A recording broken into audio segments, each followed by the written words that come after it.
পারবে কিনা এটা আসলে বলা কঠিন।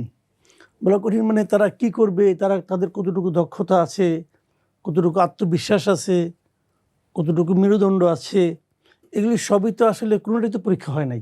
এই সাধারণত আমরা দেখি না যে এসএসসি পরীক্ষার আগে একটা প্রি টেস্ট হয়, একটা টেস্ট হয়, তারপরে ফাইনাল পরীক্ষায় যে অবতীর্ণ হই। এটা কী কারণে করে? যে একটা এক্সপিরিয়েন্স, যেন আমি পারবো এরকম একটা। তো এদের কোনো প্রি টেস্ট হয় নাই, সরাসরি তারা ফাইনালে যাচ্ছে, এবং এমন একটা ফাইনালে যারা যাচ্ছে যেটা নাকি আগের কোনো ফাইনাল এত কঠিন হয় নাই। বাংলাদেশের ইতিহাসে এর আগে কখনো এরকম দুটো গুরুত্বপূর্ণ নির্বাচন একই দিনে হয় নাই, এবার হতে যাচ্ছে। তো তাহলে কি এই নির্বাচন দুটো আলাদা হওয়া উচিত ছিল? প্রশ্ন কিন্তু অনেকগুলো, যে আপনি কি গণভোট আলাদা করতে পারতেন? আলাদা করলে কি ভালো কিছু হতো? অথবা আরেকটা জরুরি প্রশ্ন, যে গণভোটটা করার কি আদৌ কোনো দরকার ছিল? আমি কিন্তু এই তৃতীয় বক্তব্যের পক্ষের লোক। আমি মনে করি গণভোটটাই অর্থহীন একটা প্রজেক্ট। এটা কিছু লোকের গোয়ার্তুমির কারণে এই জিনিসটা হচ্ছে, এবং গণভোটটা করার কোনোই প্রয়োজন ছিল না, এটার কোনোই অর্থ বহন করে না। এবং তারপরেও এই গণভোটটাকে আমাদের সরকার নিজেদের অনভিজ্ঞতার কারণে হোক, অথবা এটাকে কি বলবো, তাদের খারাপ নিয়তের কারণে হোক, কোনটা আমি বলতে পারবো না, তারা এই গণভোটটাকে জটিলতম করে তুলছে। এখানে 4টা প্রশ্ন রাখছে। এই 4টা প্রশ্নের কোনোদিন হা নাতে জবাব হয় না, সিম্পল হয় না। এখানে যে 1 নম্বর যে প্রশ্নটা আছে, আমি একটু বলি আপনাকে। 1 নম্বর যে প্রশ্নটা আছে, সেখানে কিন্তু বলা হয়েছে আপনি কি এই সরকার, নির্বাচন কমিশন এবং সাংবিধানিক যে প্রতিষ্ঠানগুলো, সেগুলোতে এই জুলাই সনদ যেভাবে আছে এটাকে আপনি চান কিনা? তো ঠিক আছে, আপনার তত্ত্বাবধায়ক সরকার কীভাবে গঠিত হবে এটা নিয়ে সবাই একমত আছে, মানলাম। কিন্তু যে প্রক্রিয়ায় সাংবিধানিক সংস্থাগুলো গঠিত হবে, তার প্রত্যেকটাতে বিএনপির নোট অফ ডিসেন্ট আছে। এখন নোট অফ ডিসেন্টের মানে কি? বিএনপিটা চায় না। আর যদি বিএনপিটা না চায়, তাহলে ওইটার মধ্যে ওই সনদে যেটা আছে, ওটা যদি এখন যদি কেউ বিএনপির কোনো যদি হা ভোট দেয়, তাহলে কি হলো? বিএনপি যেটা না চায় সেটাকে হা ভোট দিতে হবে। জি, অবশ্যই। আবার বিএনপি যদি না ভোট দেয়, বিএনপি সবাইকে যদি বলে যে আমি তো এগুলি চাই নাই, এগুলি কিন্তু আমার নোট অফ ডিসেন্ট আছে। নোট অফ ডিসেন্ট মানে কিন্তু মানে পরিপূর্ণ আপত্তি, তারা এটা চাই না। এবং না চাওয়াটা আমি মনে করি লজিক্যাল। যেমন উদাহরণ দিয়ে বলি আপনাকে, ওখানে সাংবিধানিক প্রতিষ্ঠানগুলি কী কী আছে, যেমন পিএসসি, অডিটর জেনারেল, তারপরে আপনার দুদক, তারপরে আপনার মানে বিভিন্ন এই যেগুলো আমি বললাম আর কি, এরকম 5-6টা আছে। এই প্রত্যেকটাতে 7 জনের একটা কমিটি বানানো হয়েছে, যারা নাকি এই সাংবিধানিক প্রতিষ্ঠানগুলো নিয়োগ করবে। এই 7 জনের কমিটিতে কোনোটাতেই সরকারি দলের কোনো সংখ্যাগরিষ্ঠতা নাই। আচ্ছা। কোনোটাতে এমন আছে, যেমন দুদকে 2 জন হলো সরকারি দলের, আর বাদ বাকি 5 জনই হলো হয় বিরোধী দল, না হলে দল নিরপেক্ষ। পিএসসিতে 3 জন সরকারি দলের, 4 জন বিরোধী দলের। এখন অবস্থাটা এমন দাঁড়াইছে, আমি যদি মানে আপনাকে একটা এক্সাম্পল দিয়ে বুঝাই, যে একটা দৌড় প্রতিযোগিতা হবে, যে ফার্স্ট হবে তাকে দেওয়া হবে রৌপ্য পদক, আর যে সেকেন্ড হবে তাকে দেওয়া হবে স্বর্ণপদক। হইল। এখন আপনি যদি বিরোধী দল হন, তাহলে এই সমস্ত সাংবিধানিক প্রতিষ্ঠানগুলো বিরোধী দলের ইচ্ছা অনুযায়ী হবে। তো এই ক্ষেত্রে যদি বিএনপি নোট অফ ডিসেন্ট দেয়, তো বিএনপির আপনি খুব গালাগালি করতে পারবেন। হয়তো বা হতে পারে যে গণতন্ত্রের স্বার্থে এটাই সবচেয়ে ভালো, হতে পারে। কিন্তু এরাও তো একটা পদ্ধতির মাধ্যমে রাজনীতি করতেছে, এরা তো এটা শুইনা দেখা বাস্তবায়ন করে অভ্যস্ত না। নোট অফ ডিসেন্ট দিছে, ভালো কথা। এখন কোশ্চেনটা হলো, বিএনপির সবাই যদি ওর দলের কথা ভাই প্রথম কটাতে নোট মনে করি এটা তো আমি চাই না, সেটা না দিলাম। এখন না দিলে কি হবে? এই জুলাই সনদে তো অনেক ভালো ভালো জিনিসও আছে, যেমন উচ্চকক্ষ আছে। উচ্চকক্ষটা আমি পার্সোনালি খুব পছন্দ করি। উচ্চকক্ষে পিয়ার পদ্ধতিতে হবে নির্বাচন, আমি এটাও পছন্দ করি। এখন যখন আপনি না দিয়ে দিবেন মানে প্রথম প্রশ্নের কারণে, তখন তো বাদ বাকি প্রশ্নগুলিও কিন্তু না হয়ে গেল। তো এটা তো ভাই হয় না। একাধিক অপশনের জন্য একটা হা অথবা না দেওয়া, আপনি সেটা সমাধান করবেন হয় না। এবং তার উপরে কথা হলো, এটা আপনি করতেছেন কেন? কথাটা আপনি করতেছেন কেন? করতেছেন এই কারণে, যখন একটা সংসদ আসবে, সেই সংসদকে আপনি বাধ্য করতেছেন যে তোমার এগুলি বাস্তবায়ন করতে হবে। এই জন্যই তো করতেছেন। সংসদকে আপনি বলবেন যে তোমরা সংসদ সদস্য নির্বাচিত হয়েছে বটে, কিন্তু জনগণ তোমাকে নির্বাচন করার পাশাপাশি তারা এটাও বলছে যে জুলাই সনদে যা যা আছে তোমাদের এগুলি মানতে হবে। আপনি তো এই জন্য করতেছেন, তাই তো? আচ্ছা, এখন আমি একটু পেছনে যাই। জুলাই সনদের এই যে গণভোটটা আপনি করলেন, এই গণভোটটা করার আদেশটা কে দিয়েছে? এটা কি আমাদের সংবিধান আছে? নাই। তো এটা কে দিল আদেশ? এটা হলো গিয়ে রাষ্ট্রপতি এটা অধ্যাদেশ জারি করছে যে এই অধ্যাদেশের বলে এই গণভোটটা হবে। ওকে, হবে। এই অধ্যাদেশটা যদি আগামী সংসদে রেটিফাই না হয়, তারা যদি বলে যে গণভোট করার কোনো দরকার নাই, অথবা এটা মনে করেন আগামী সংসদের প্রথম অধিবেশনে কিন্তু মানে প্রথম যে ইটা হবে, মানে অধিবেশন না, মানে প্রথম যে কদিন থাকবে সংসদটা, এর মধ্যে কিন্তু এটাকে রেটিফাই করতে হবে, না হলে প্রশ্নের মুখে পড়ে যেত। এখন ধরেন ওরা এই প্রসঙ্গটা তুললই না, অনেক প্রসঙ্গ আছে অন্যগুলো তুলে, এটা তুললই না, না তুলে সংসদ শেষ হয়ে গেল। তাহলে এটা কী হলো? তাহলে গণভোট করার যে আইনে বলে আপনি গণভোট করলেন, সেই আইনে তো তাহলে তো পুরো গণভোটের ডালেন ভয়েড হয়ে গেল রে ভাই। কি করতেছে এরা? ধন্যবাদ আপনাকে জনাব মাহবুব আজিজ। একটু আপনার কাছে এবার একটু আসতে চাই। মাসুদ কামাল ভাই যেটা বলছেন যে গণভোট এই মুহূর্তে অর্থহীন, মানে আপনার কাছ থেকে একটু বুঝতে চাই যে এটা আসলে কেন অর্থহীন হয়ে গেল। জি, ধন্যবাদ। ভাই যেমনটি বললেন, আমি তার সাথে প্রায় পুরো বিষয়ই একমত। শুধু সরকার কেন এরকম তালগোল পাকাচ্ছে, তারা যে বোঝে না এটা তো আসলে ভাববার কোনো কারণ নাই। কারণ সকলেই অভিজ্ঞ মানুষ, এবং তারা যখন সরকারের বাইরে ছিলেন গণতন্ত্রের প্রতি, মানুষের নানান রকম মানবিক কাজের প্রতি তাদের যে দায়বদ্ধতা আমরা দেখে এসেছি, তার সঙ্গে তো ঠিক এই তালগোল খুব মিলছে না। এখন তালগোল নম্বর 1, আপনি যদি গ্রাহ্য নির্বাচনগুলো দেখেন, 1991, 96, 2001 এবং 2008, তারপরের 3টি তো আওয়ামী লীগ ছলে বলে কৌশলে প্রতারণার আশ্রয় নিয়েছে। এই 4টি নির্বাচনের যে ভোট সংখ্যা যদি আপনি দেখেন, শতকরা 40 করে বিএনপি এবং আওয়ামী লীগের ভোট। তাহলে তারা যে রাজনৈতিক দলগুলোর সঙ্গে সরকার বসছে, তারা প্রথমেই কিভাবে বাছাই করলো এই রাজনৈতিক দলগুলোকে? সিপিবি এবং 4টি প্রধান বাম দল তারা বলল যে 72-এর সংবিধানের থেকে যে মূল স্তম্ভ যদি এভাবে বাদ দেওয়ার সিদ্ধান্ত না হয় আমরা যাব না বলে তারা মিটিং থেকে উঠে চলে গেছে। ঠিক এইরকম কোনো প্রসঙ্গে যদি জামাত বা এনসিপি চলে যেত অথবা বিএনপি চলে যেত, সরকার কি কোনো উদ্যোগ নিত না তাদেরকে আনবার জন্যে? তাহলে বামদের জন্য কি সরকার কোনো উদ্যোগ নিয়েছে? তাহলে আপনি দেখুন যে এই যে জেস্চারটা সরকারের কি ইঙ্গিত দেয়। তার মানে বাম দলের কোনো প্রয়োজন নাই, অর্থাৎ প্রগতিশীল মুক্তিযুদ্ধের সপক্ষের যারা 71-এর যেই বিস্তৃত প্রেক্ষাপটে তৈরি পার্টি, জাতীয় পার্টিকে আপনারা অনেকেই বলছেন যে ফ্যাসিবাদের দোসর, তাহলে জাতীয় পার্টি নিশ্চয়ই আওয়ামী লীগের সঙ্গে সহযোগিতা করেছে, অনেক ন্যাক্কারজনক কাজ তারা করেছে। এর সাথে তো অনেক দলেও ছিল, অবশ্যই ইসলামিক দলগুলো এখন আবার জামাতের সঙ্গে গিয়ে জোট বেঁধে এখন নানান রকম হইচই করছে, তারা অত্যন্ত প্রগতিশীল হয়ে উঠেছে। তাহলে তাদের ক্ষেত্রে আপনি এক যাত্রায় এক ফল, আর জাতীয় পার্টির জন্য আরেক ফল করবেন কেন?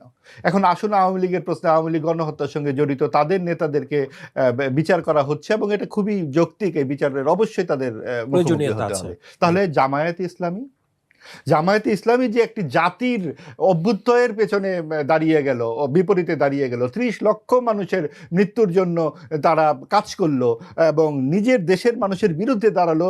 16ই ডিসেম্বরে যে আত্মসমর্পণ দলিল আছে সেখানে লিখিত আছে পাকিস্তানি নৌ, বিমান এবং সেনাবাহিনীর পাশাপাশি সিভিল আর্মড ফোর্সেস আত্মসমর্পণ করেছে। এই সিভিল আর্ম ফোর্স কারা? এই জামাতে ইসলামী, আল বদর, আল শামস। এবং সেটা 14ই ডিসেম্বরে কি ঘটনা তারা ঘটিয়েছে সেইগুলো যদি আপনারা কোনো রকম অ্যাড্রেস না করেন, সরকার কি একবারও বলেছে যে আমাদের এই ঘটনাগুলো নিয়ে কোনো কিছু নিয়ে তাহলে তাদের তৎপরতা থেকে আমরা কি বুঝতে পারি যে আমরা একটি বিভাজিত রাজনৈতিক সংস্কৃতির দিকে এগিয়ে যাচ্ছি, যেই বিভাজন আমাদের পরিষ্কার করছে যে একদিকে থাকবে ডানপন্থারা এবং আরেকদিকে বামপন্থী এবং প্রগতিশীলরা অনুপস্থিত থাকবে। তার ইঙ্গিত আমরা দেখতে পাচ্ছি। সর্বশেষ ভাঙা হয়েছে আপনার ঐতিহাসিক নিদর্শন, স্মৃতিময় নিদর্শন, স্থাপনা, মাজার লাগাতার ভাঙচুর করা হয়েছে। 32 নম্বর 2 দিন ধরে ধানমন্ডির 32 নম্বর ভাঙা হয়েছে বুলডোজার দিয়ে। সরকারের ভ্রুক্ষেপও করার প্রয়োজন বোধ করেন নাই সরকার। তাহলে এগুলো কি ইঙ্গিত দেয়? ইঙ্গিত দেয় যে বাংলাদেশের রাজনীতি আগামীতে একটি বিভাজিত সংস্কৃতির মধ্যে যাতে পড়ে, এবং সেখানে একপাশে থাকবে সাম্প্রদায়িক শক্তি। বিএনপির নামে মাত্র আছে, এই কারণে নামে মাত্র, কারণ বিএনপি আপনি দেখুন যে তারা রাউজান থেকে শুরু করে বিভিন্ন জায়গায় অন্তর্দ্বন্দ্বে ক্ষতবিক্ষত। বিশ্ববিদ্যালয়ে যেই ভোটগুলো হলো সেখানে কিন্তু জামাত শিবিরের ছাত্র সংগঠন জিতে যাচ্ছে। আপনি অনেক ধরনের চাপ প্রয়োগ করা হচ্ছে জামাতে ইসলামী এবং অন্য ইসলামিক পক্ষগুলো থেকে, সেই চাপগুলো কিন্তু সরকার আবার রাখছেন। সবচেয়ে বড় কথা, দেশের যে সাংস্কৃতিক যে একটা বিপর্যয় ঘটে গেছে, আমাদের যারা অগ্রগণ্য সাংস্কৃতিক ব্যক্তিত্ব তাদেরকে ধরে ধরে ফ্যাসিবাদের দোসর বলা হচ্ছে। মুক্তিযুদ্ধের কথা বলা হলেই তাকে বলা হচ্ছে আওয়ামী লীগের দোসর। মুক্তিযুদ্ধ কি আওয়ামী লীগের পৈতৃক সম্পত্তি নাকি? এটা কি আওয়ামী লীগের একক সম্পত্তি? এই 32 নম্বর কি শেখ হাসিনার ব্যক্তিগত বাসভবন? এটা বাংলাদেশের ইতিহাসের সাথে সম্পৃক্ত একটা গুরুত্বপূর্ণ স্থাপনা। আমাদের সন্তানেরা সঙ্গীত শিখতে পারবে না, আমাদের সন্তানদের মুক্তিযুদ্ধের কথা জানতে পারবে না। মুক্তিযুদ্ধের কথা বলা হলে বলা হবে এই পুরনো প্যাচাল আর শুনতে চায় না এই জেনজে। তো জেনজিরা কি শুনতে চায়? ভারত প্রীতির বিরুদ্ধে বলা হচ্ছে, খুবই সঙ্গত প্রস্তাব। ভারতের সঙ্গে তো আমাদের খুব প্রীতিপূর্ণ জায়গা থাকবার কিছুই নাই, তাহলে তো আমরা তাদের অঙ্গরাজ্যই হতাম।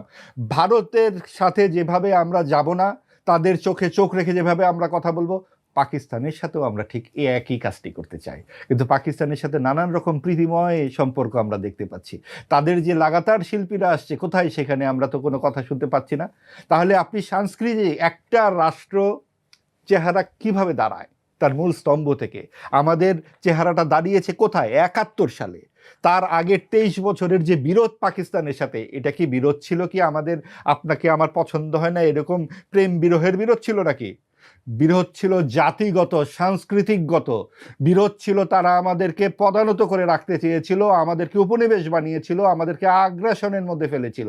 আমরা সেগুলো মানিনি, আমরা বিদ্রোহ করেছি। প্রথমে 52 সালে ভাষা আন্দোলন নিয়ে, তার ধারাবাহিকতা 69 হয়ে 71 সালে গেছে, রক্তাক্ত মুক্তিযুদ্ধ হয়েছে। আমরা 4টি মূলনীতি পেয়েছি সেই মুক্তিযুদ্ধের মাধ্যমে। তার একটি অন্যতম ধর্মনিরপেক্ষতা, সমাজতন্ত্র। এই ধর্মনিরপেক্ষতা, সমাজতন্ত্র আমাদের বাংলাদেশকে পাকিস্তান থেকে আলাদা করেছে, ভারত থেকে আলাদা করেছে। আমরা এই চেতনাগুলোকেই বিসর্জন দিয়ে আসলে কোন দিকে যাচ্ছি? আরেকটি কথা হচ্ছে, এই যে গণভোট যেমন অপ্রয়োজনীয়, একই সাথে অপ্রয়োজনীয় সরকারের এই অহেতুক জবরদস্তি। তাহলে সংসদ সদস্যরা করবেন কি সেখানে গিয়ে? আরেকটি কথা হচ্ছে, আপনার যে গণতন্ত্র, সেখানে অন্তর্ভুক্তিমূলক অংশগ্রহণ প্রয়োজন সকলের। আপনার 24-এর গণ অভ্যুত্থানের মূল চেতনাই ছিল সকলের সমমর্যাদা, সকলের সম অধিকার, যেটা আওয়ামী লীগ গত 16 বছরে মানেনি। সেই জন্যই তো সব শ্রেণী পেশা সবাই মিলে, এখানে কেউ একক কোনো কর্তৃত্ব নিতে পারবে না। এখন অনেকের কথা শুনি আমরা করেছি। আমরা সকলে মিলে এই কর্তৃত্ববাদের বিরুদ্ধে দাঁড়িয়েছি সমমর্যাদার জন্য। আজকে যেই পথে সরকার গেছে, সেটা হয়তো সাময়িকভাবে কোনো একটা উদ্ধার হতে পারে কিছুদিনের জন্য, কিন্তু একটা চির বিভাজিত সংস্কৃতির দিকে আমরা যাচ্ছি, রাজনৈতিক সংস্কৃতির দিকে, যেটা আমাদেরকে অবশ্যই পারস্পরিক সংঘর্ষের দিকে নিয়ে যাবে। ধন্যবাদ জনাব মাহবুব আজিজ। আমি আবহানা রাজ্জাকি ভাই, আমি আপনার কাছে একটু আসতে চাই। মাহবুব আজিজ ভাই যেটা বলছিলেন যে বিরোধী শক্তি বলেন, ফ্যাসিস্ট বলেন, যা কিছু বলেন, কিন্তু তাকে তাড়ানো মানে তো মুক্তিযুদ্ধ তাড়ানো না। মুক্তিযুদ্ধের সাথে তার যে কোনো সম্পর্ক ছিল না, মুক্তিযুদ্ধের চেতনার সাথে যে তার কোনো সম্পর্ক ছিল না, সেটাই উনি স্টাবলিশ করছেন 16 বছরে। সুতরাং মুক্তিযুদ্ধের শক্তি, সপক্ষের শক্তি বা মুক্তিযুদ্ধের চেতনা, এটা চিরস্থায়ী একটা বিষয়।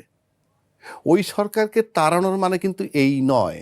কিন্তু যখনই সরকারটার কথা আসে, তখন তো প্যারালাল দুটো কথা চলে আসতে পারবে না। মুক্তিযুদ্ধের চেতনা সম্পূর্ণ আলাদা, 18 কোটি লোকের চেতনা। কেউ বিশ্বাস করে ধারণ করুক, না বিশ্বাস করে ধারণ করুক, এটা আমার ইতিহাস।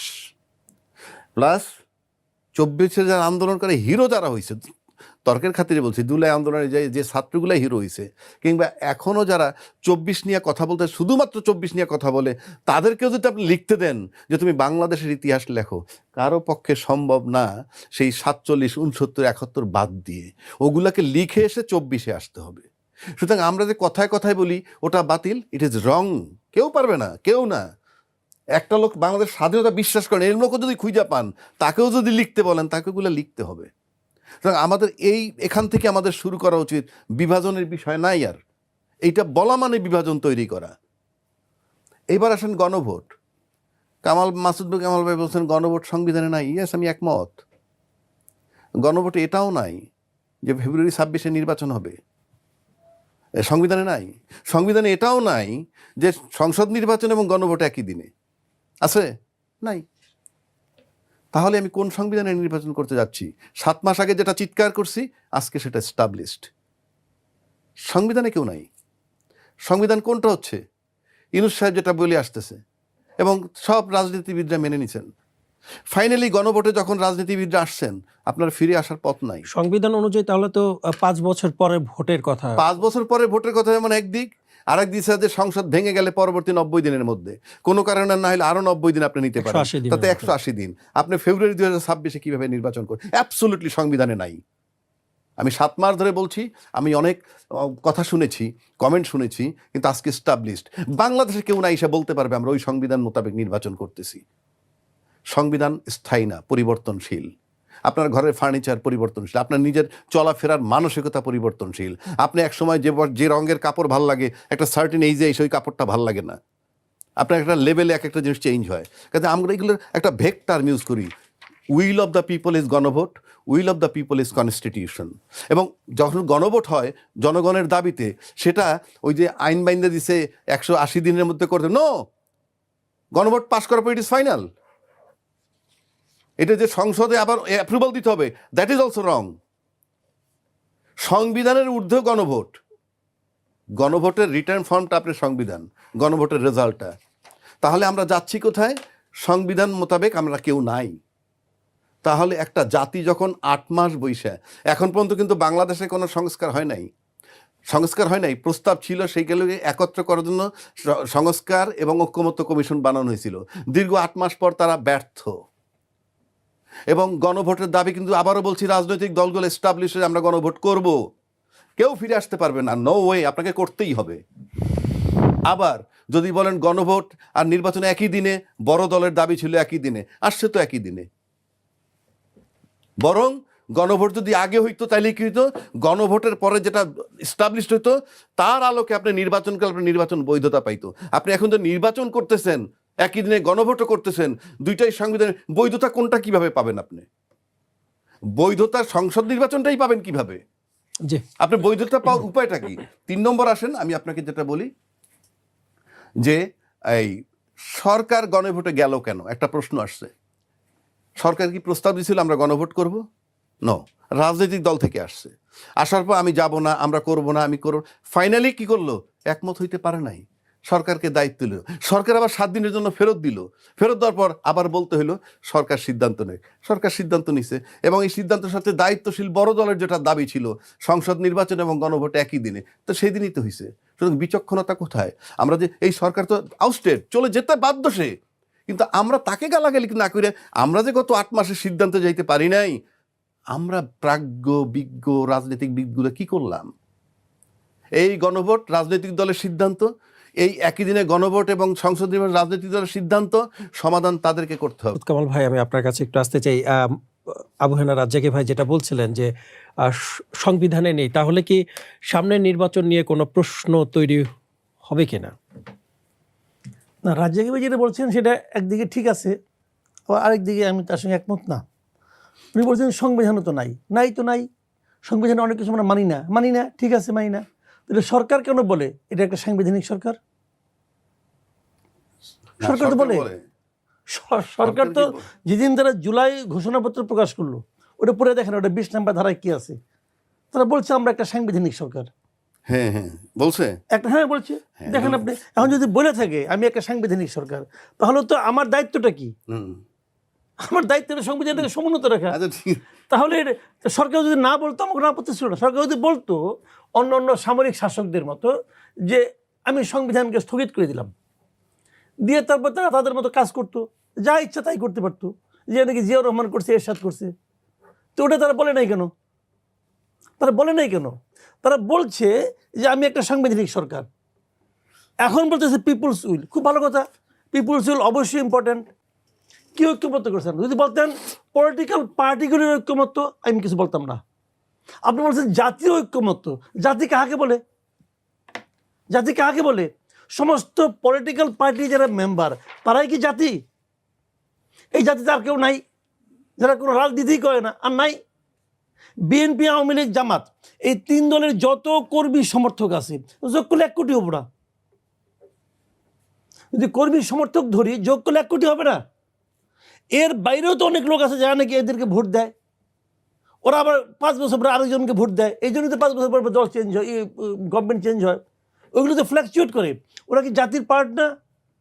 এটা জাতীয় ঐক্যমত হয় কেমন করে? আচ্ছা ঠিক আছে, আপনি বিএনপিটা আওয়ামী লীগের আর রাখবেন না, আওয়ামী লীগের রাজনৈতিক কর্মকাণ্ড রাখবেন না, রাখেন না। আওয়ামী লীগ রাজনৈতিক কর্মকাণ্ড নাই, আওয়ামী লীগের মতামত আছে। এই জাতীয় ঐক্যমত তখন হইতো যদি এখানে আওয়ামী লীগকে আপনি ডাকতেন। আওয়ামী লীগকে তো আপনি নিষিদ্ধ করেন নাই, রাজনৈতিক কর্মকাণ্ড নিষিদ্ধ করছে। ঠিক আছে, রাজনৈতিক কর্মকাণ্ড, মিছিল, মিটিং কিচ্ছু করবে না। তো ঐক্যমত মিটিংয়ে তো আসতে পারতো, আসলো না কেন? ডাকলেন না কেন? আচ্ছা বাদ দেন, আওয়ামী লীগ আলাপ বাদ দেন, জাতীয় পার্টিকে ডাকলেন না কেন? জাতীয় পার্টিকে তো আপনি নিষিদ্ধও করেন নাই। তাদের পার্টিগুলো তাদের মতামত কোনো মূল্য নাই, তাদেরকে ডাকলেন না কেন? বাদ দেন, জাতীয় পার্টি স্বৈরাচারের দোষ ছিল। কাদের সিদ্দিকীর জনতা পার্টিকে ডাকলেন না কেন? বলেন, কাদের সিদ্দিকী যে পার্টি, ও তো স্বৈরাচারের দোষ ছিল না, তো ওই ডাকলেন না কেন? তার মানে আপনি সিদ্ধান্ত দিচ্ছেন যে আমি মনে করি এই দলগুলো ফ্যাসিস্ট। আপনি কেন মনে করেন? আপনি কি ভিত্তি? আপনি ব্যাখ্যা করবেন না। Okay fine. তারপরে যদি আমি প্রশ্ন করি, আপনি কে মনে করার? এই অথরিটি আপনাকে কে দিল? কিসের দিল অথরিটি? কিসের জাতীয় ঐক্যমত্য?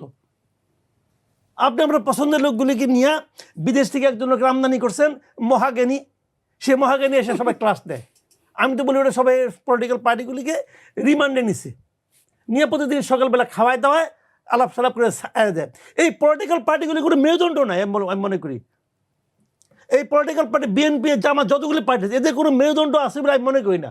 আমি জাতি হিসেবে, দেশের একজন নাগরিক হিসেবে এদের কর্মকাণ্ড, এদের আচরণ, কথাবার্তা, পলিটিক্যাল পার্টির আমি খুব লজ্জিত যে এরা আমাদের পলিটিক্যাল পার্টি।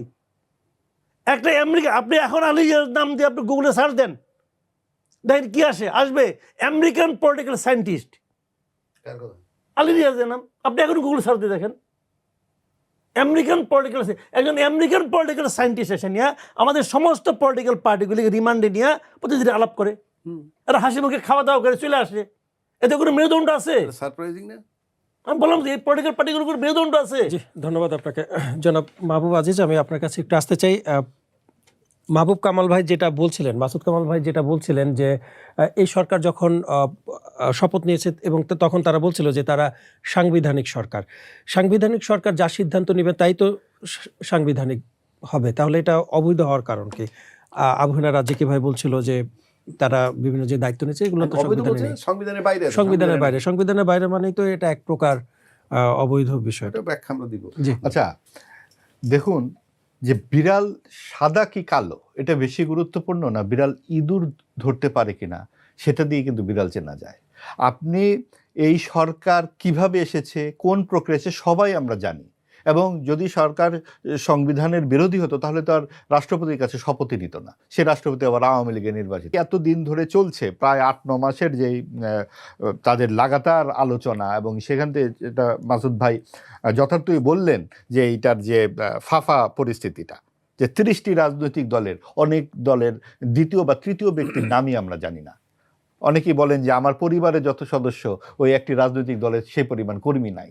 এই হচ্ছে আমাদের এই 30টি রাজনৈতিক দলের অবস্থা। তো 7-8টি দল বাদে আসলে সেখানে আমরা নাম জানি না। তো এই কজন বসে রাষ্ট্রের মূল নীতি পরিবর্তন করে ফেলছেন। যতই আজকে এটা হালকাভাবে দেখা হোক না কেন, মুক্তিযুদ্ধে অর্জিত আমাদের রাষ্ট্রের মূলনীতি এই কয়জন কোন ভিত্তিতে, কোন ম্যান্ডেটের ভিত্তিতে বাদ দেওয়ার এখতিয়ার রাখেন? তার তো একটা প্রস্তাব দিতে পারতেন যে আমরা এরকম মনে করছি, নির্বাচিত সংসদে আপনারা এটা নিয়ে আলোচনা করতে পারেন।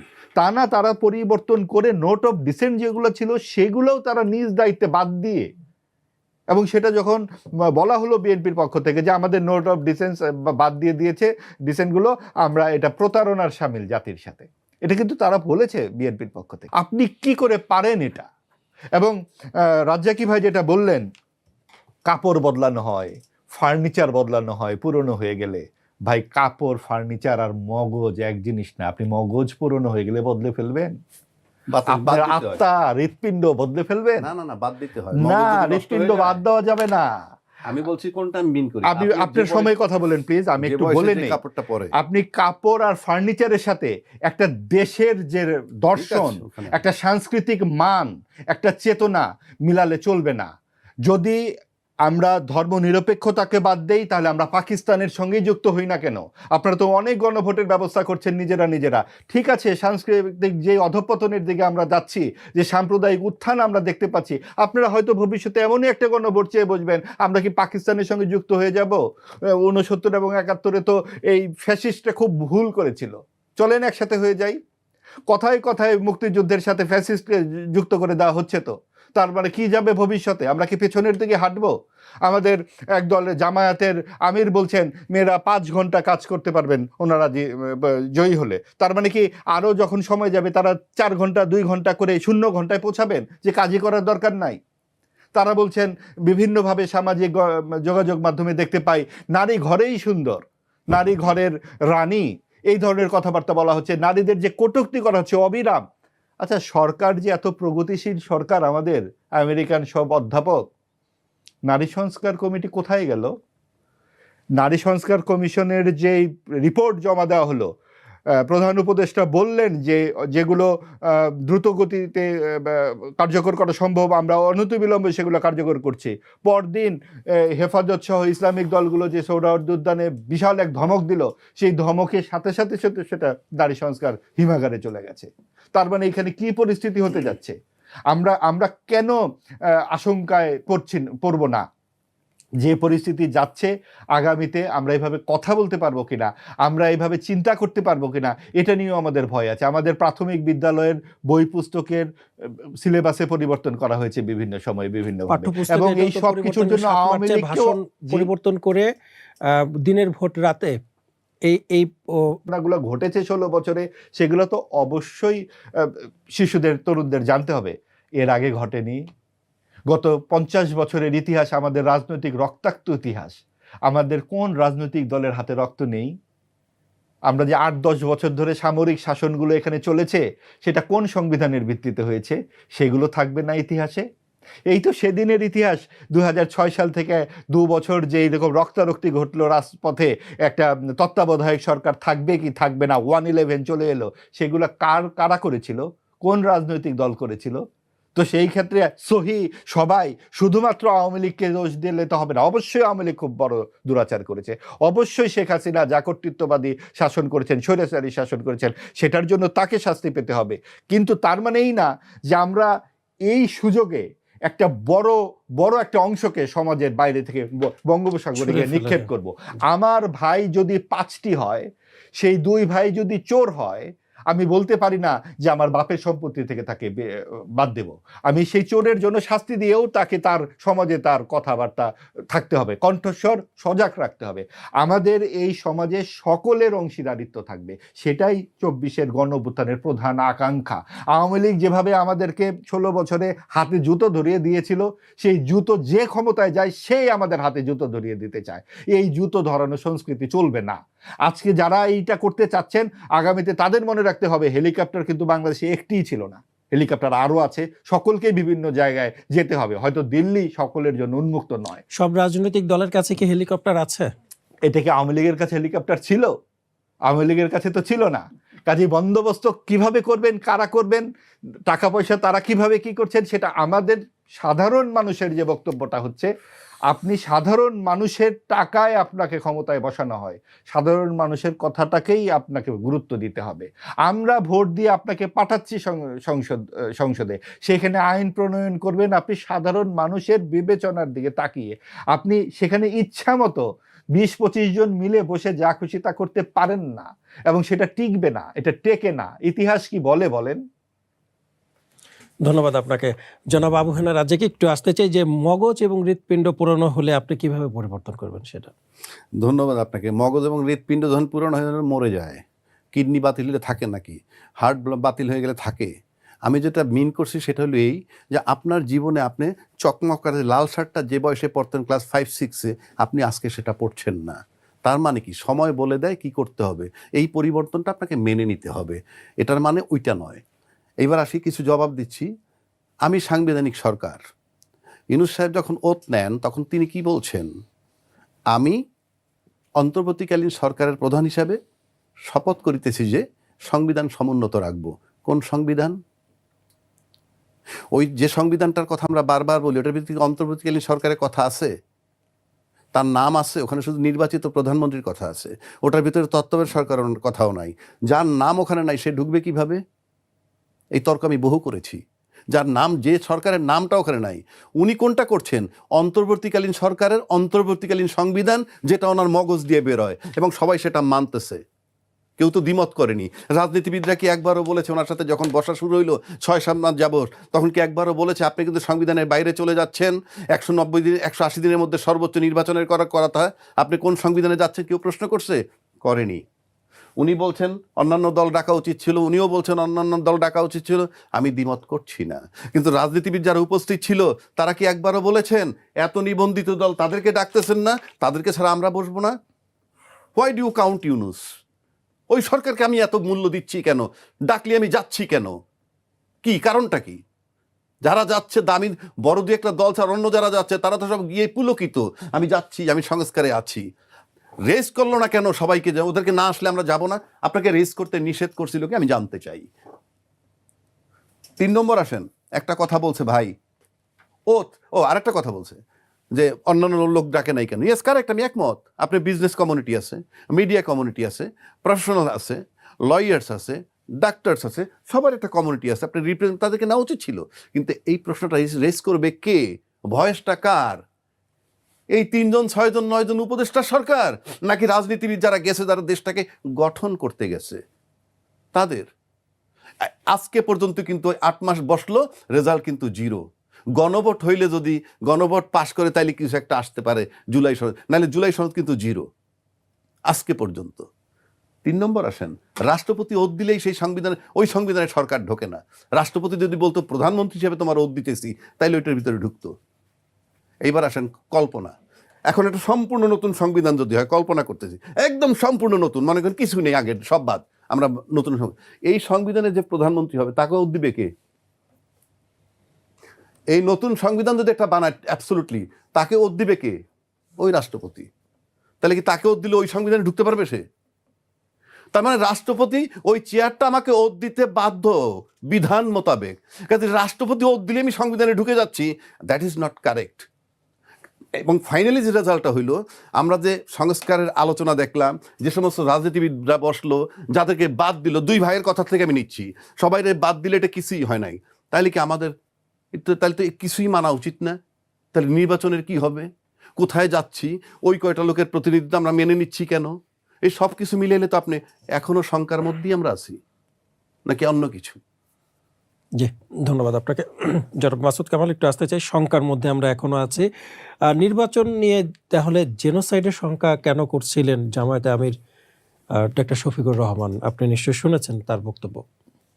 না, উনি কেন করছেন এটা উনি বলতে পারবেন, ওটা তো আর আমি বলতে পারবো না। আরো একদিন কথা হয়েছিল না ওই জেনোসাইড নিয়ে? হ্যাঁ, ওটা উনি বলছেন, আমি কেমন করে বলবো? তবে আমি একটা ধারণা করতে পারি, আমি আমার মতো ধারণা নাও মিলতে পারে ওনার সঙ্গে। ধারণাটা কি, দেখেন আমি নিজে কিন্তু প্রথমত আগেও বলেছি আমি গণভোটের পক্ষে ছিলাম না। তারপর যখন গণভোট হচ্ছে আমি এটা বিরোধিতাও করি না কেন? যে ভাই তো হচ্ছে, আমি বিরোধিতা করার কে? আমি একা ফিরে দিতে পারবো না। আমি মতামত দিতে পারি, ওটা তো আমি আগে দিয়েছি। আবার যখন হচ্ছে তখন আমি যখন গণভোটটাকে মেনে নিলাম যেটা হবে অবধারিত, এটা আমার নিয়তি, তখন আবার 2টা দাবি উঠলো। একটা হলো জামাতরা বললো তারা এটা নভেম্বরে চায়, বিএনপি বললো তারা এটা নির্বাচনের দিন চায়। এই সময় কিন্তু আবার আমি বিএনপির পক্ষে গেছি। আমি মনে করি এটা হইলে ইলেকশনের দিনই হওয়া উচিত। কেন বলেছি সেটাও আমি বলি। যদি নির্বাচনেরটা যদি আগে হতো, যদি গণভোট হতো নভেম্বরে হতো, প্রবলেমটা কী হতো, এই গণভোটে ভোট পড়তো খুবই কম ভোট পড়তো। এই কারণে পড়তো যে ধরেন আমাদের দেশে মানুষের ভোটিং প্যাটার্নটা কি, প্রত্যেকটা প্রার্থীরা কিন্তু যে ভোটার নিয়ে আসে, প্রার্থীরা মানুষকে উদ্দীপ্ত করে আসেন ভোট দেন, এবং প্রার্থীরাই অনেক সময় ধরে বান্ধব নিয়ে আসে, রিক্সায় করে নিয়ে আসে, অনেক কিছু করে।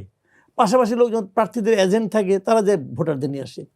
গণভোট যদি হইতো সেখানে কোনো প্রার্থী থাকতো না। তো ওই এমপি ইলেকশন যিনি করতেন, যে পার্টির হোক, ওনার গণভোট দিয়ে তার কোনো মাথা ব্যথা নাই। তার মাথা ব্যথা হলো আমি আমার ভোটারকে আমাকে ভোট দেওয়ার জন্য আমি কীভাবে নেব। সেই ভোট যদি ফেব্রুয়ারিতে হয়, নভেম্বরে সে বাড়তি পয়সা ইনভেস্ট করবো, কী কারণে করবে? কেউ করবে না। ভোট কম পড়তো। এর উদাহরণটাকে আমি বলি, আমাদের এখানে তো 3টা গণভোটের বন্ধ হয়েছে। একটা হলো জিয়াউর রহমান সাহেব করছে 77-এ, একটা এরশাদ সাহেব করছে, আরেকটা আমাদের শাহাবুদ্দিন সাহেব করছে। ধরতে গেলে জিয়াউর রহমান এবং এরশাদ দুইটাই হলো সামরিক শাসনের আন্ডারে হয়েছে। তখন কোনো পার্লামেন্ট ছিল না, কিছু ছিল না, তারা তাদেরকে বৈধতা দেওয়ার জন্য এই গণভোটগুলি করছে।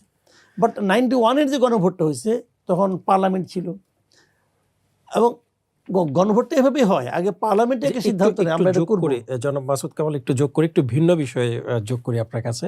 সেটি হচ্ছে তরুণদের যে রাজনৈতিক দল আছে তারা একটা সময় দলে ছিল, দল থেকে যখনই বহিষ্কার হচ্ছে বা পদত্যাগ করছেন তখনই কিন্তু বর্তমান যারা থাকেন তাদের বিরুদ্ধে মুখ খোলা শুরু করেন এবং সেখানে অনেক তথ্য বের হয়ে আসে।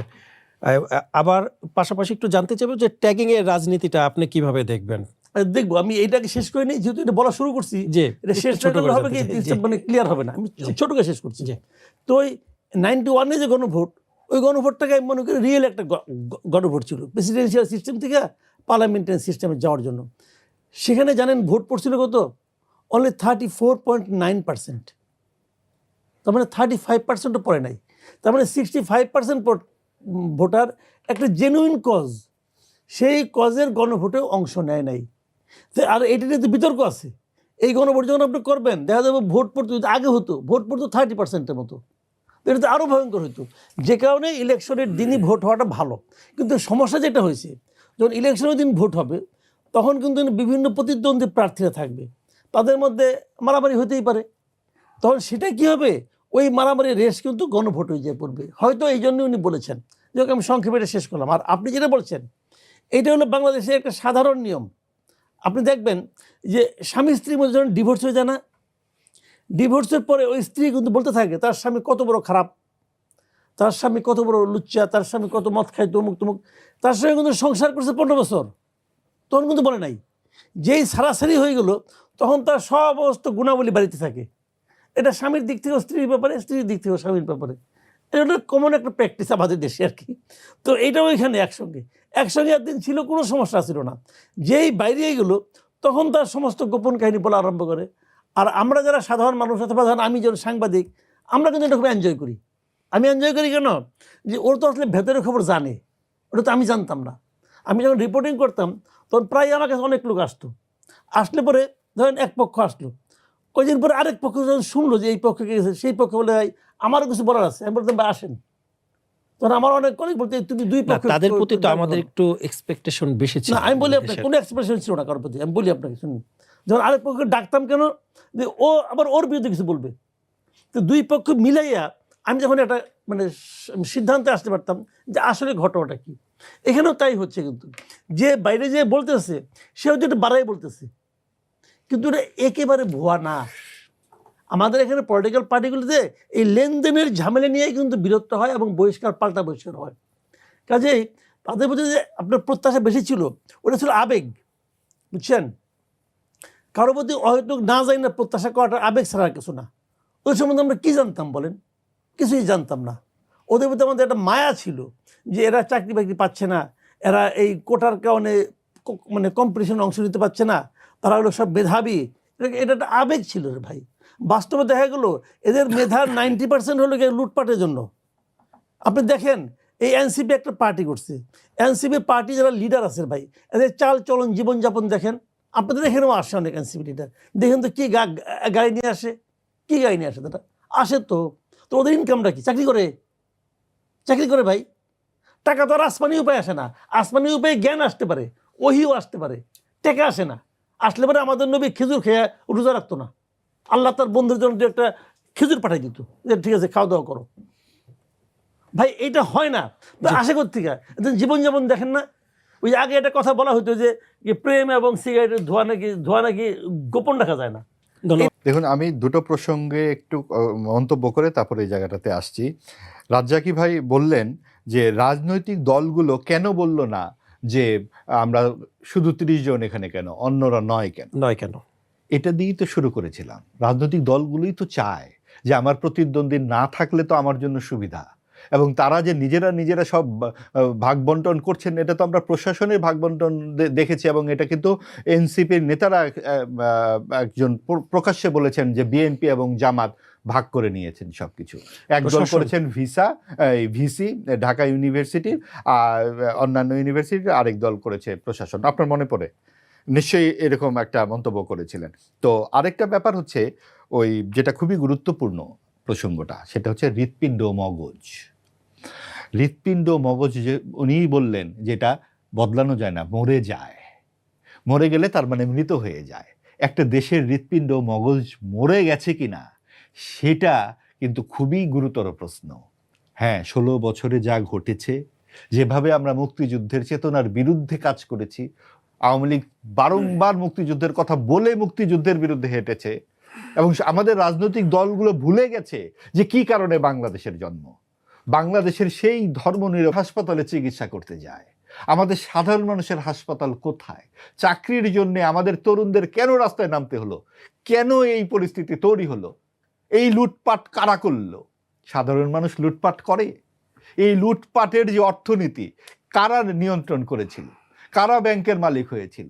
এই সব কিছু কি মুক্তিযুদ্ধের চেতনার সাথে যায়? এবং যায় না বলেই কিন্তু দেশের মগজ এবং হৃৎপিণ্ডের এই অবস্থা হয়েছে বলেই গণ অভ্যুত্থান হয়েছিল। এখন সেখান থেকে যখন আমরা একটা সুষ্ঠু গণতান্ত্রিক বিকাশের দিকে যাবার কথা, সেখানে আমরা যেতে পারলাম না কেন বা পারছি না কেন, সেটাই এখন যেহেতু পরিস্থিতি সেদিকে নিয়ে যাচ্ছে, এখন তো আমাদের এটা, আমরা তো মতামত দিতে পারি, সিদ্ধান্তের জানানোর ব্যাপার তো আমাদের না। আমরা মতামত দিয়েই যাচ্ছি, দিয়েই যাব যে গণভোটটা না হলেও চলতো, কারণ এই গণভোট কিছু ঝামেলা বাড়ানো ছাড়া কমালো কোথায়? যদি না জিতে যায় তখন কি হবে? তখন সেই সকালে আমরা ঠিক করবো জুলাই সনদ বলে কিছু ছিল না, সেটা তো আরো খারাপ হলো, কারণ জুলাই সনদে তো অনেক ভালো কিছুও আছে। একক ক্ষমতায়নের বিরুদ্ধে বেশ কয়েকটি ভালো কথাবার্তা আছে, কিন্তু সেই বেশ কয়েকটি ভালো কথাবার্তা এখন আমরা যে 4 জন কথা বলছি, আমরা যদি এখানে কাগজ কলমে ঠিক করে দিয়ে বলে দিয়ে এটা সংসদে পাশ করতে হবে, এটা যেমন ঠিক হবে না, ঠিক একইভাবে ওই 30টি রাজনৈতিক দলের কাজটি ঠিক হয়নি। আপনাদেরকে অবশ্যই বুঝতে হবে যে সংসদে প্রতিনিধিরা আলাপ করে আইন প্রণয়ন করবেন। এটা একটা শ্রদ্ধা সম্মানের শুধু ব্যাপার নয়, এটা হচ্ছে একটা রাষ্ট্রাচার, একটা সভ্যতার পাঠ। সেই পাঠকে অস্বীকার করলে তো চলবে না। এবং আরেকটি আপনি দেখুন যে এই যে এত কথাবার্তা হয়, এত রাজনীতি নিয়ে, এখন তো সব কিছুই অনেক রাজনীতি নির্ভর, সবাই কথাবার্তা বলছে। ইসলামিক দলগুলো কি বলছে কখনো পরিষ্কার করে যে আমরা জিতলে বা আমরা যদি জয়ী হই কি করে শরিয়া আইন এখানে পাশ করব বা কি করে ইসলামিক শাসন ব্যবস্থা কায়েম করব? সেগুলো কিন্তু তারা করছে না। আমরা তো সেই জন্মাবধি শুনে আসছি যে ইসলামী শাসন তারা করবেন। তাহলে কেন তারা এখন এত গণতান্ত্রিক পথে এবং পিআর নিয়ে নানান রকম কথাবার্তা বলছে? গত 40 বছরে জামায়াতের কাছ থেকে কখনো শুনেছেন পিআর পদ্ধতি? এখন তারা নিম্নকণ্ঠেও পিআর চায়, নিম্নকক্ষেও। কাজে এই যে বিষয়গুলো আমাদের কাছে খুব পরিষ্কার নয়। আপনি প্রত্যেকটা রাজনৈতিক দল একটি দল থেকে আরেকটি দল আলাদা কোথায়? আদর্শগত ভিত্তিতে। সেই আদর্শের চর্চা কি আমরা দেখতে পাই রাজনীতিতে? সেই রাজনীতির আদর্শহীনতাই তো আমরা দেখতে পাচ্ছি যখন তারা নিজেরা সব বিলিবন্টন করে নিতে চায়। আজকে মাহফুজ আলম তথ্য উপদেষ্টায় যে আপনার যে প্রশ্নটি বলেছেন, তিনি নিজে ফেসবুক স্ট্যাটাসে গত রোববার রাতে যে ফ্যাসিবাদ বিরোধীরা ফ্যাসিবাদী হয়ে উঠছে, কত দুঃখে এই তরুণ নেতাটি এই কথা বলেছেন বলেন। কারণ আজকে আপনার সাথে আমার কথা মিল নেই, আপনি আমাকে বলবেন আপনি ফ্যাসিবাদের দোসর। আমি আওয়ামী লীগের অংশগ্রহণ চাচ্ছি বলে আমাকে বলা হবে যে আপনি ফ্যাসিবাদের দোসর। তো আমরা তো আওয়ামী লীগের সময়ও বিএনপির অংশগ্রহণ চেয়েছিলাম, যে আওয়ামী লীগ যখন বলছে একা একা নির্বাচন করলো 3 বার, যে না বিএনপি ছাড়া আসলে নির্বাচন হয় না, বড় রাজনৈতিক দল। ঠিক একইভাবে সকলের অংশগ্রহণ ছাড়া তো আসলে নির্বাচন হয় না। তাহলে আগামী নির্বাচন ইনক্লুসিভ হচ্ছে না, মানে আওয়ামী লীগ যেই পরিস্থিতিতে হচ্ছে, আওয়ামী লীগ 14 দল, জাতীয় পার্টি, বাম দল, সিপিবি সহ যেই সকলের যদি অংশগ্রহণ না থাকে, আমার কথা হচ্ছে বা আমাদের কথা হচ্ছে আপনাকে ইনক্লুসিভের 12টা পৌঁছাতে হবে।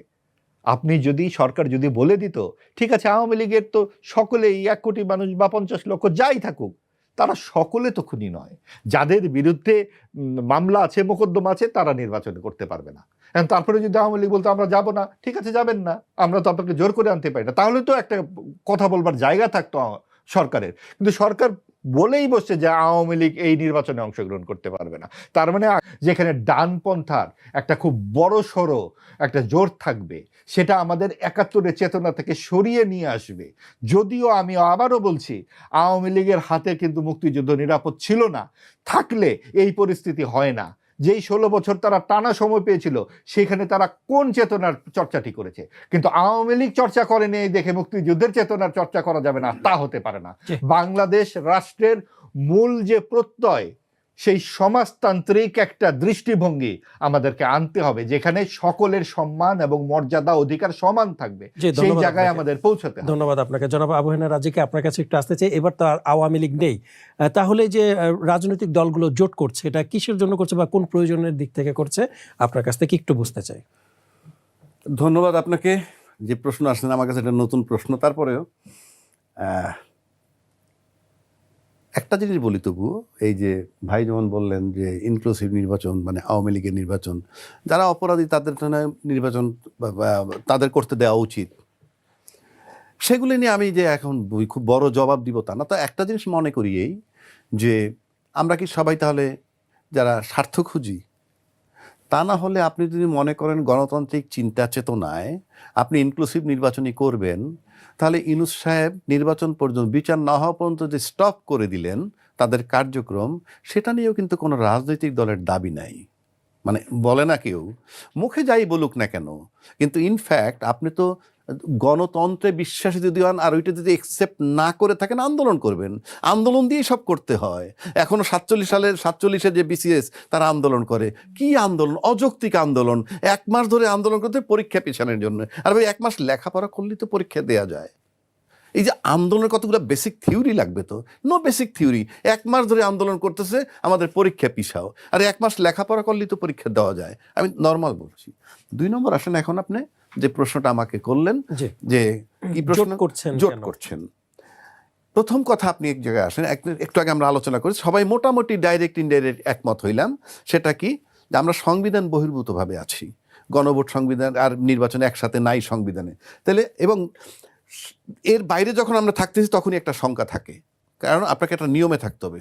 2, সিইসি বলছে একই দিনে গণভোট এবং সংসদ নির্বাচন চ্যালেঞ্জিং মানেই শঙ্কা, চ্যালেঞ্জিং মানে স্মুথ নয়। 3 নম্বর আসেন, নির্বাচনের পরে জাতীয় সরকার গঠন করা হবে এমন কথাও আছে। 4 নম্বরে আসেন, 1 মাস আগে বা 25 দিন আগে একজন ডিআইজি পালাই গেছে, 1.5 মাসে একজন মেজর জেনারেল পালাই গেছে, যেটা প্রমাণ করে যে বাংলাদেশের প্রশাসনিক দন্যতা বা প্রশাসনের নাজুক অবস্থা। প্লাস এই সরকার যখন দায়িত্ব নিছে, বাংলাদেশে বহু আন্দোলন হয়েছে, এমন কোনো আন্দোলনের পরে কোনো সরকার দায়িত্ব নেয়। মানে 5 তারিখে আমরা যারা ছিলাম শয়তান, 6 তারিখে আমরা সব ফেরেস্তা হয়ে গেছি, এরকম আমাদের চিন্তা ভাবনা অবান্তর। এখন আসেন শঙ্কাটা এবং জোটের রাজনীতিটা কেন? এই যে সংখ্যাগুলো আমি বললাম, এই সংখ্যার কারণে নির্বাচনটা যদি ইউনূস সাহেব ফেব্রুয়ারিতে করেন, মানে ইউনূস সাহেব বলবো না, আমি নির্বাচন কমিশন যদি করেন, আমার ব্যক্তিগত ধারণায়, আমরা বলি না খারাপ নির্বাচন, বাংলাদেশের যেটা সবচেয়ে খারাপ নির্বাচন এটা হবে। এবং এই খারাপ নির্বাচন যদি একটা হয় এবং প্রশাসনিক দৈন্যতার কারণে, তখন যেটা হবে, যারা ক্ষমতায় যাবেন বহু প্রশ্ন আসবে। এই সংসদে যাওয়ার বৈধতা, তো গণভোটের বিষয় নিয়ে সব কিছু এমন একটা জটিল পরিস্থিতি হবে, তখন তারা যারা পাওয়ারে যাবে বা বিজয়ী হবে, আমি নিশ্চিত করে বলে দিচ্ছি তারা এখনই সন্দিহান যে তারা পাওয়ার ধরে রাখতে পারবে কিনা। সে কারণে তারা বলতেছে নির্বাচনের পরে আমরা জাতীয় সরকার গঠন করবো। ওইটা শঙ্কা। তা না হলে আপনার ক্রাইসিস টাইমে যদি সরকার বানান, তাহলে তো আপনার 5ই আগস্টের পরে জাতীয় সরকার বানানোর কথা। আজকে 14-15 মাস পার হওয়ার পর একটা নির্বাচন করবেন, সামনে কেউ নাই, আপনি নির্বাচন করে যাবেন। এখন সেটা চাচ্ছেন। এখন আসেন জোট, এই যে নির্বাচনের সময় জোট, ওই শঙ্কা থেকে জোট কেন? আচ্ছা, এক একটা দলের তো আইডিওলজি আলাদা, ম্যানিফেস্টোই আলাদা, তারপরে জোট বানাচ্ছেন কেন? 1। 2 নম্বর, আমরা দেখছি আওয়ামী লীগ আর বিএনপির মতো শক্ত যখন 2টা প্রতিদ্বন্দ্বী দল থাকে তখন তারা জোট। এখন তো যারা মাঠে যে দুটো দল আছে তার ভিতরে কে বড় কে ছোট আমরা অনুমান করতে পারি, এবং তাদের পার্থক্য কতখানি পিছনের রেকর্ড মোতাবেক, সামনেরটা বলতে পারবো না, পিছনের রেকর্ড মোতাবেক পার্থক্যটা অনেকখানি। তাহলে জোটের প্রশ্ন কেন? এক।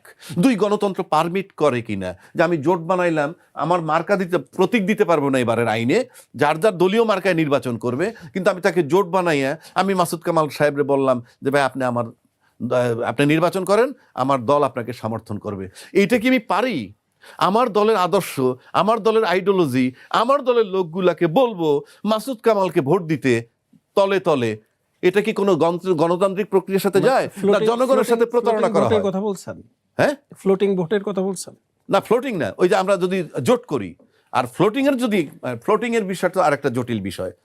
ফ্লোটিং এর ভোট তো একটা বিরাট ব্যাপার। আওয়ামী লীগ আর বিএনপি যদি একসাথে প্রতিদ্বন্দ্বিতা করে তখন তাদের ভোটের পার্থক্য কিন্তু খুব কম, একজনের 30-32%, আর একজনের 35%। এখানে কিন্তু ফ্লোটিং ভোট যৎসামান্য কেউ মানে 10-20% তার কিন্তু গেলেই সে বিজয় লাভ করে। কিন্তু এখন যে দুইটা পার্টি এক্সিস্টিং আছে, আমরা বিশেষ করে যদি বিএনপি জামাতরে মিন করি, তাহলে কিন্তু ফ্লোটিং ভোটের সিংহভাগ লাগবে জামাতের, যদি তাকে উইন করতে হয়। এখন আপনার একটা বিষয় আছে যে ফ্লোটিং ভোট কোথায় যাবে এবারের, যদি কার বাক্সে পড়বে। এখানে আমি আমার একটা বক্তব্য দিতেছি, সেটা হইলো এই, ফ্লোটিং ভোট আপনি কিভাবে অ্যানালাইসিস করবেন? দলবিহীন ভোটগুলোকে আমরা ফ্লোটিং ভোট বলি, এক। দুই, আমি বিগত 16 বছর 12-14 বছর তিনটা নির্বাচন যদি দেখি, অর্থাৎ 14, 18 এবং 24, এই তিনটা নির্বাচন মানে রাফলি 15 বছর। তাহলে তখন যে প্রথম যে বয়স 18 বা 20 বছরের ছেলেটা, সে 35 বছর পর্যন্ত ভোট দিতে পারেনি। তার মানে 20 থেকে 35 বছরের যে জেনারেশনটা, গত 16 বছরে রাফলি 4 কোটি তৈরি হয়েছে। প্রতি বছর মানে এক একটা বছরে 20 লাখ 25 লাখ যদি হয়, তাহলে 4 কোটি এই তরুণ ভোটার হয়েছে, যাদের বয়স 20 থেকে 35-এর কোটায়। তারা কিন্তু 16 বছর শুধু আওয়ামী লীগের নির্যাতনই দেখেছে, এবং আওয়ামী লীগ ওই বাকি দুটো দল কিন্তু তারা 16 বছর দেখেনি, ক্ষমতায় দেখেনি, অপোজিশনে বলতে গেলে দেখেনি। কারো নিবন্ধন বাতিল, কারো ছিল দৌড়ের উপরে, কাজে তাদেরটা দেখে নাই। তাদেরকে দেখছে কিন্তু এই 15-16 মাস, 5ই আগস্টের পরে এই দুইটা দলের অ্যাক্টিভিটিস দেখেছে, এবং এই দুইটা দলের অ্যাক্টিভিটিস দেখে তারা দুই গন্ধ পায় কে ফেভার করতেছে পতিত সরকারকে। সুতরাং ওই তরুণ সমাজের ওই ভোটগুলা থেকে বঞ্চিত হবে ওই দলটা, 1 নম্বর। 2 নম্বর, দলীয় ভোট। ধরেন একটা বড় মানে প্রতিষ্ঠিত দলের যে ভোট বা ভোটার, আমি যার বয়স 55 থেকে 65-র কোঠায়, ওই 1400 মারা গেছে এবং 50,000 আহত হয়েছে, এরা কিন্তু ওদের সন্তান কিংবা নাতি। সুতরাং সে যে দলেই বিলং করুক, সেই দলটাও যদি ওই দলের আকার ইঙ্গিতে ফেভার করে, তাহলে সেই ব্যক্তিও ওই দলকে ভোট থেকে বঞ্চিত। ধন্যবাদ আপনাকে। বাক্সে পড়তে পারে, কারণ বিশাল অঙ্কের একটা ভোট তৈরি হয়েছে এই গত 15 বছর যারা ভোট দিতে পারেননি। এটা তো ডিপেন্ড করবে এই দলগুলোর কী অবস্থা, ও ভোটের দিন কী অবস্থা হবে, ভোটে কত লোক যাবে, ভোটে যাওয়াটাকে সাধারণ মানুষরা নিরাপদ মনে করবে কিনা, এগুলো অনেক কিছুর উপর নির্ভর করবে। আর এক একটা এলাকায় এক এক রকম হবে। সারা দেশে যে ফ্লোটিং ভোট একইভাবে প্রভাবিত হবে আমি সেটাও মনে করি না। কোন জায়গার প্রার্থী কেমন তার উপর অনেক নির্ভর করবে।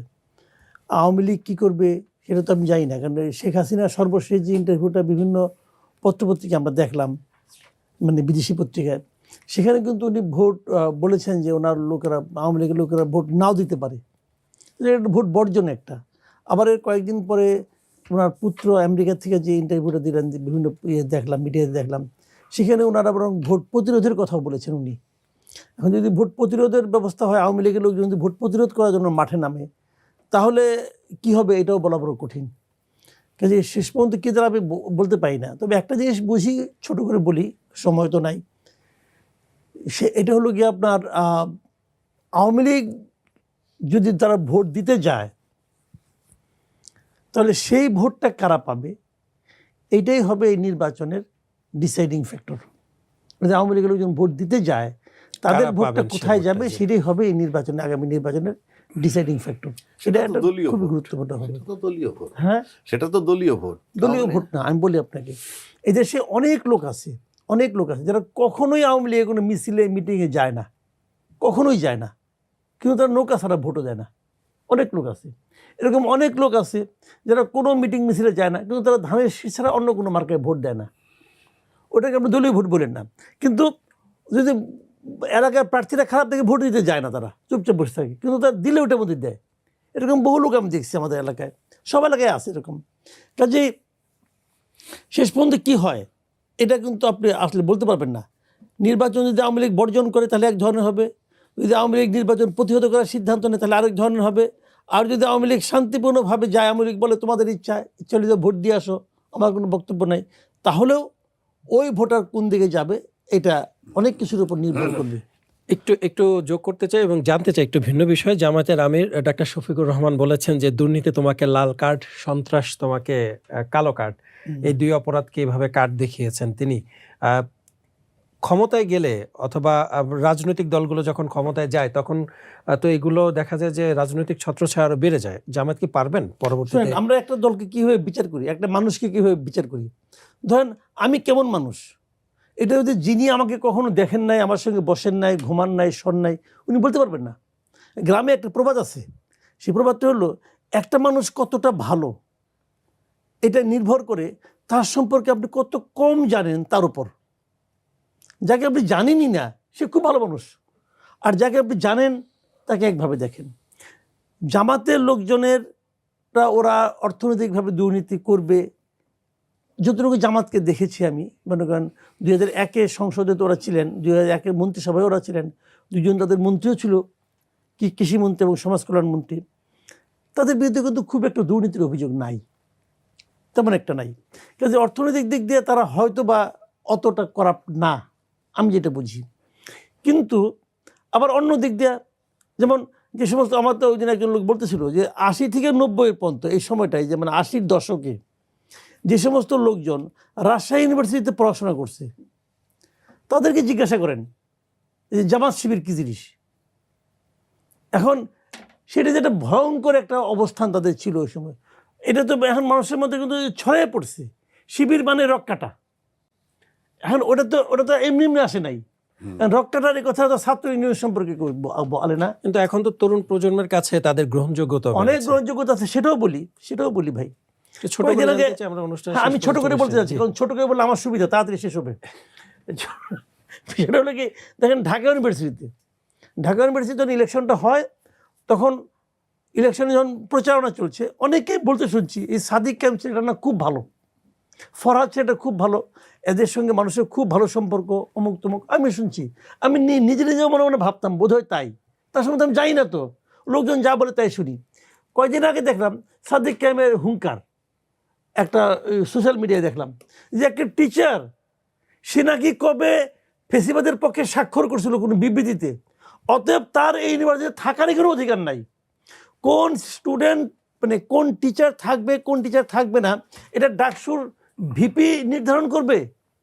এটাকে ডাকসুর এখতিয়ারের মধ্যে পড়ে? এত যে বড় বড় কথা বলে, সে না হয় বুঝলাম কোনো একটা বিবৃতিতে স্বাক্ষর করছে।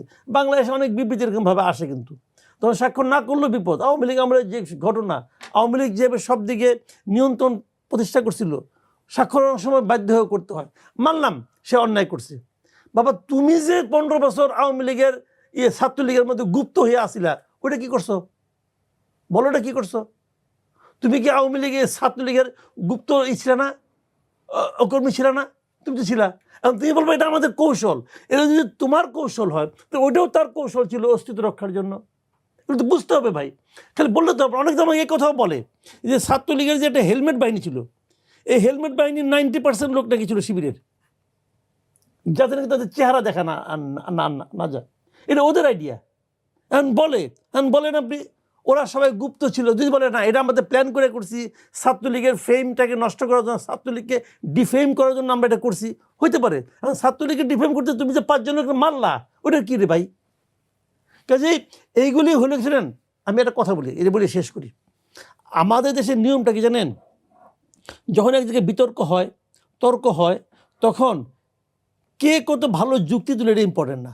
ইম্পর্টেন্ট হলো কার কথা কত জোরে শোনা যায়। যার কথা জোরে শোনা যায় সে বিজয়ী। এখন তারা সরকারের সঙ্গে আছে, ক্ষমতার সঙ্গে আছে, তাদের কথা জোরে শোনা যাচ্ছে, অতএব তারা ভালো মানুষ। তো জামাতের ব্যাপারে সর্বশেষ কথা হলো, তাদের অর্থনৈতিক দিকটা নিয়ে আমি অতটা আমি মনে করি যে হতেও পারে, তারা দুর্নীতিমুক্ত হয়তো কিছু করতে পারে, ধন্যবাদ কিন্তু আপনাকে। তাদের সন্ত্রাসী কর্মকাণ্ড থাকবে কিনা এটা নিয়ে আমি অতটা আশাবাদী না। জি, ধন্যবাদ আপনাকে। মাহবুব আজিজ ভাই, আমি আপনার কাছে একটু আসতে চাই। আপনি তো কিছুক্ষণ আগে প্রশাসনের কথা বলছেন, দলগুলো তো এরই মধ্যে পাল্টে অভিযোগ করছে যে অমুক দলের লোক প্রশাসনে বেশি, তমুক দলের লোক প্রশাসনে বেশি। আজকে তো লটারির মাধ্যমে 64 জেলার ডিসি, দুঃখিত, পুলিশ সুপার যারা আছেন তাদেরকে পদায়ন করেছে, রদবদল করা হয়েছে। এখন যদি ধরে নেই যে এ দলের লোক প্রশাসনে বেশি, তাহলে তো লটারির মাধ্যমে ওই লোকগুলোই তো ডিস্ট্রিবিউট হয়ে গেল। তাহলে এর দ্বারা সুষ্ঠু নির্বাচন কিভাবে সম্ভব, অথবা সম্ভব কিনা আপনার কাছ থেকে একটু জানতে চাই। ধন্যবাদ। আমি এই প্রসঙ্গে আসবার আগে কামাল ভাইয়ের ওই জামাত প্রসঙ্গটা নিয়ে একটু বলতে চাই, যে জামাত দুর্নীতিবাজ হতে পারে না এরকম এক সম্ভাবনায় উনি বেশি দেখছেন। এ ব্যাপারে আমার বক্তব্যটা হচ্ছে, দুর্নীতি মানে কি? শুধু আর্থিক ব্যবস্থাপনা, এবং আর্থিক ব্যবস্থাপনা স্থিতিশীল রেখে তার ভেতরটা ফাফা করে দেওয়া কি বড় দুর্নীতি নয়? যে মন্ত্রণালয় দুটিতে ছিলেন জামাতের দুই নেতা, সেই বীজই কিন্তু পরবর্তীতে বৃক্ষ হয়ে আজকে চারদিকে এত বড় দাবানল হয়ে উঠেছে। এবং ওই বিষয়গুলো অনেক বড় রকমের। আপনি একটি জাতির মুক্তিযুদ্ধের বিরুদ্ধে দাঁড়িয়ে যাবেন, মুনাফিকি এর চাইতে বড় কিছু হয় নাকি? তার কাছ থেকে আপনি দেশের সম্পূর্ণ নিয়ন্ত্রণ তার হাতে গেলে কি হতে পারে? কাজে এর চাইতে বড় দুর্নীতি তো হতে পারে না। তারা বিভিন্ন সময়ে বিভিন্ন রকম কথাবার্তা বলেছে। আপনি যে ছাত্র নেতাদের কথা বলা হলো, সার্জিস সাহেব বলে যেই একজন এনসিপি নেতা আছেন, তিনি তো বঙ্গবন্ধুর উপরে তার বিভিন্ন বক্তৃতা ভাইরাল, আমি প্রায় নিজে শুনি, কারণ তখন নাকি সেইটা তাকে জোর করে বক্তৃতা দেওয়ানো যায়, এরকম বক্তৃতা। কাজে তখন তারা গুপ্ত হিসেবে ছিলেন, কিংবা গুপ্তই তো অনেক বড় অবস্থায়, সেটা কি আসলে গুপ্ত থাকে? গুপ্তেরও নতুন সংজ্ঞা দিতে হবে তাহলে। এবং এই ডাকসু ভিপিও সেই রকম অবস্থা, এবং প্রত্যেকেই তাই। আমরা দেখছি ডাকসুদের নির্বাচিত হবার পর তারা উচ্ছেদ থেকে শুরু করে নানান কর্মকাণ্ড, এমনকি তারা খাট পালঙ্কও নাকি সরবরাহ করবেন। তো এটা কি তাদের কাজ? যার যা কাজ নয় তার তা কাজ, এবং সেখানে তারা নানান রকমের কথাবার্তা বলছেন। এই পুরো যে প্রক্রিয়াটি তৈরি হয়েছে, সেই প্রক্রিয়াটি একটি দুর্নীতি পরায়ণ রাজনীতিরই ধারাবাহিকতা, যেইটার দায় অবশ্যই আওয়ামী লীগকে নিতে হবে। এবং আওয়ামী লীগের উপরে ক্ষুব্ধ সাধারণ ছাত্রছাত্রীরা এই ঘটনা ঘটিয়েছে। এখন আপনার যেই আগামী নির্বাচন হতে যাচ্ছে, সেই নির্বাচন যেহেতু একটা